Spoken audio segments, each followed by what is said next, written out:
Ni prêtre, ni théologien, mais accompagnateur, qu'est-ce que c'est? C'est d'abord être exactement, à la fois je dirais comme tout le monde et comme les étudiants qui viennent. C'est-à-dire à un moment donné, s'être soi-même posé la question de qu'est-ce que je fais de ma vie de foi ou de ma vie de chrétien, et y avoir répondu en faisant un petit peu de théologie. Donc c'est avoir un tout petit peu d'avance en termes de connaissances théologiques peut-être par rapport aux étudiants qui arrivent au CIF et qui sont dans les groupes. Mais ensuite, c'est un peu comme un pèlerinage au fond. On part en groupe, on se parle les uns les autres, et puis au bout du chemin, même si on n'arrive pas, on a échangé et on a à la fois progressé soi-même et apporté un peu quelque chose aux autres. Donc un travail d'accompagnateur, c'est bien ce travail de cheminement.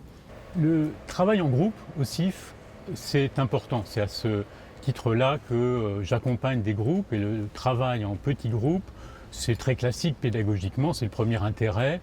Ça permet, sur des textes de théologiens contemporains, de retravailler avec moins de monde la même thématique que celle qui est étudiée en parallèle dans les cours magistraux sur les différents sujets théologiques qui sont traités durant l'année. Donc c'est un outil pédagogique. Rien que pour cela, ça mériterait qu'on le fasse. Mais il y a, dans le cadre du CIF, et spécifiquement parce que c'est le CIF, quelque chose qui me paraît beaucoup plus important, qui est que les étudiants qui veulent étudier la théologie au CIF, ils n'ont pas l'intention de devenir des savants de la théologie ou des théologiens professionnels.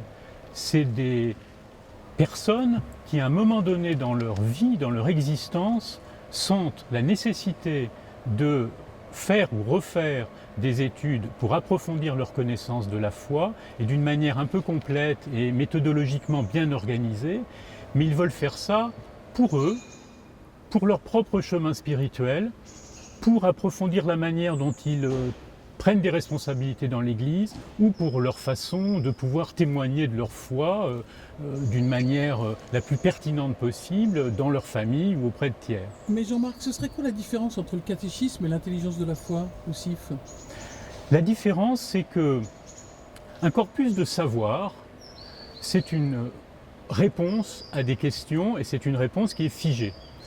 On peut penser que, en tout cas dans les pires périodes du catéchisme, c'était un petit peu ça. On avait des réponses qu'il fallait apprendre, donc un savoir qui était transmis, mais pour pouvoir répondre à des questions qui étaient toujours les mêmes.